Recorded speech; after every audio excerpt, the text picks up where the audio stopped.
나노 과학이 만드는 세상. 7. 그래핀. 3. 나노테크의 어두운 면. 오늘날 나노 입자는 일반적으로 비교적 간단한 기본 단위가 반복돼서 만들어진 수십 나노미터에 이르는 분자들을 가리키며 대체로 100나노미터 이하를 뜻한다. 그러므로 수천 나노미터라고도 하는 것은 옳은 표현이 아니다. 이때는 마이크로미터이므로 차원이 달라진다. 나노과학의 비약적 발전은 원자와 분자를 마음대로 조작하는 화학기술이 발전하면서 분자 수준에서 기계적, 전자적 기능을 가진 새로운 구조를 만드는 기술도 개발됐다. 분자 수준에서 전기를 켜고 끄는 분자 스위치도 개발되었고, 분자 수준의 반도체 회로에 해당하는 분자전자공학도 등장했다. 우리가 지금까지 사용해왔던 상당 부분의 실용적인 물질들이 나노물질이라는 데 놀랄 것이다.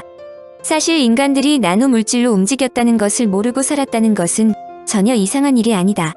클레오파트라의 화장품이 나노물질이라는 것은 과학이 발달한 근래 비로소 알려진 것으로 단지 그것이 나노라는 것을 몰랐을 뿐이다.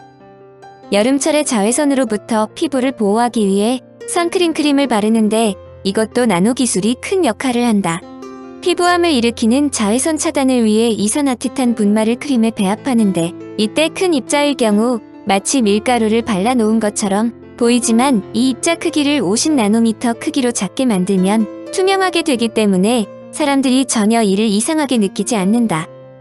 그런데 근래 일각에서 제기된 내용은 나노의 위험성이다. 한마디로 나노 기술이 모든 면에서 긍정적인 것은 아니라는 뜻인데 이는 나노 입자들이 너무 작기 때문에 건강에 위험할 수 있다는 주장이다.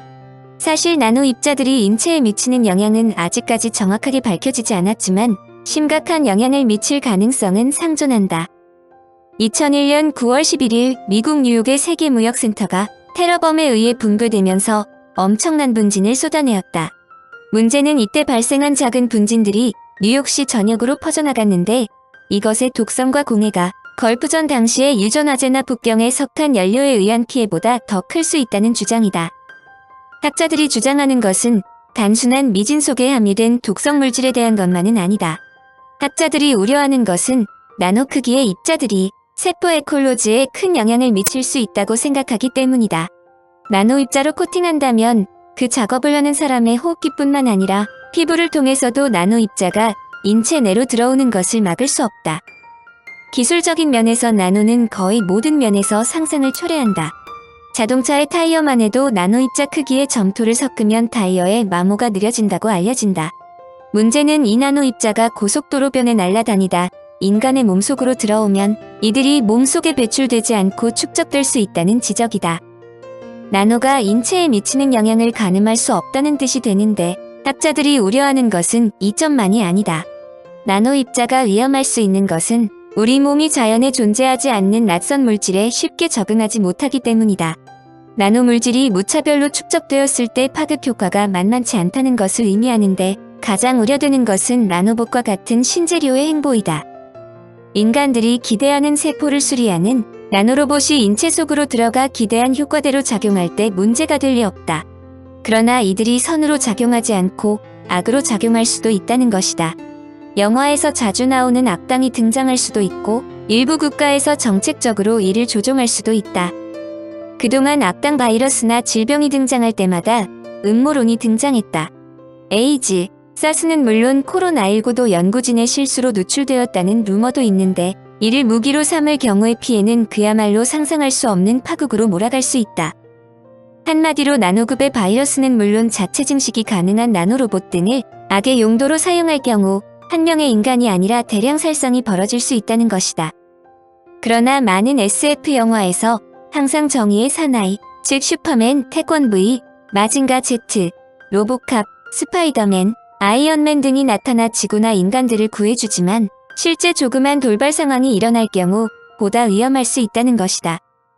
이 문제를 노벨상이 만드는 세상에서 해결할 수 있는 것은 아니지만 나노테크의 예상치 못한 문제점이 일어날 수 있음을 감안하여 남다른 주의와 보완이 필요하다는데 이의를 제기하지는 않을 것이다.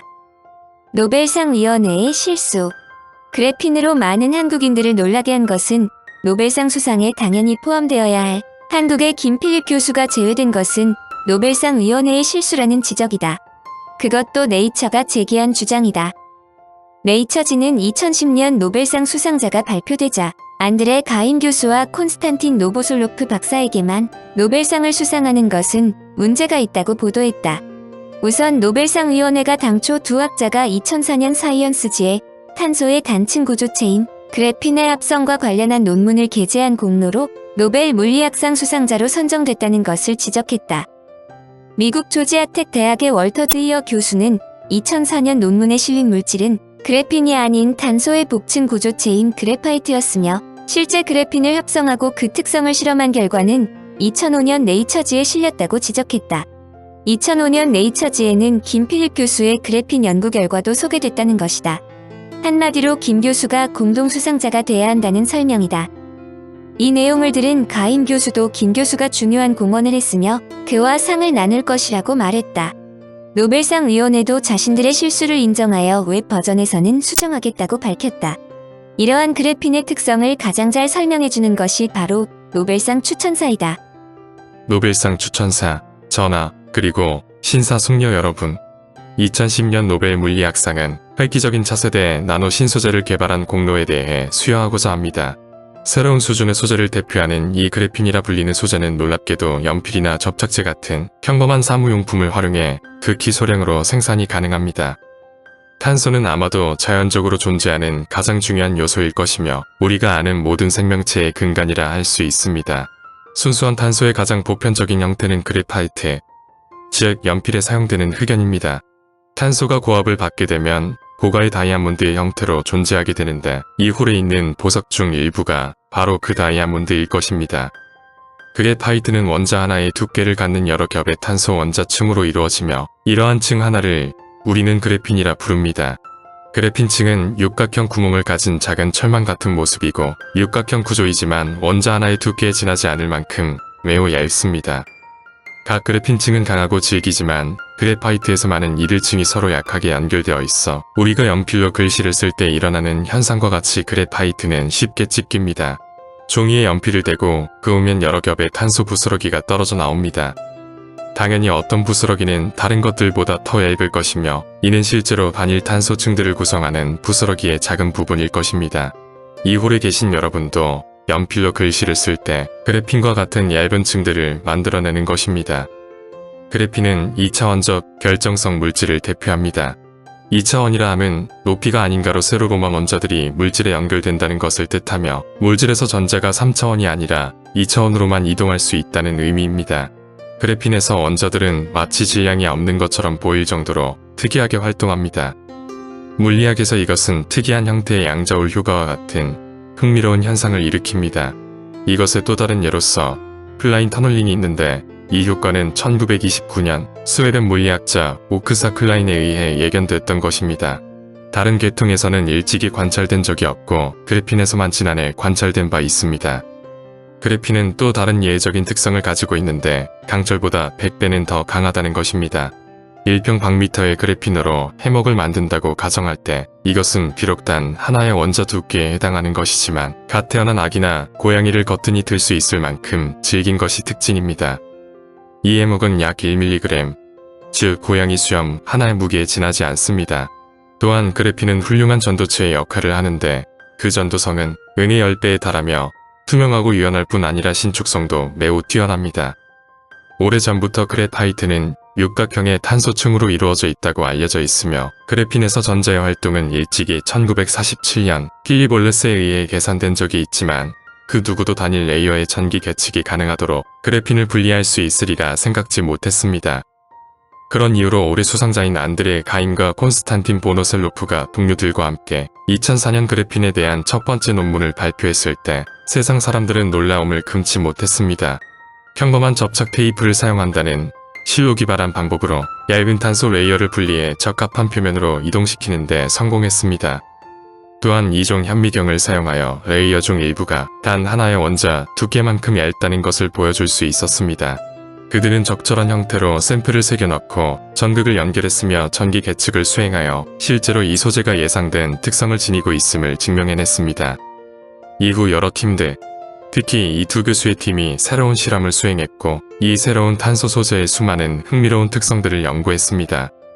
그래핀 연구 분야는 여전히 초기 단계에 머물러 있으며 어떤 응용이나 적용이 가장 중요하다고 결정하기에는 아직 이르지만 그래핀의 독특한 특성들이 다양한 분야에서 활용될 수 있다는 희망을 열어주었습니다. 가능한 응용 분야로서는 터치스크린, 태양전지, 고속 트랜지스터, 가스 탐지기 및 초강력 경량 물질 등이 있습니다. 가임 교수님, 보누셀로프 교수님, 스웨덴 왕립과학원은 2차원적 물질 그래핀에 관한 획기적인 연구 공로를 인정하여 두 분 교수님께 2010년 노벨 물리학상을 수상하기로 결정하였습니다. 스웨덴 왕립과학원을 대표하여 두 교수님의 역작에 깊은 존경과 찬사를 보냅니다. 이제 전하께 나아가 노벨상을 수상하시겠습니다.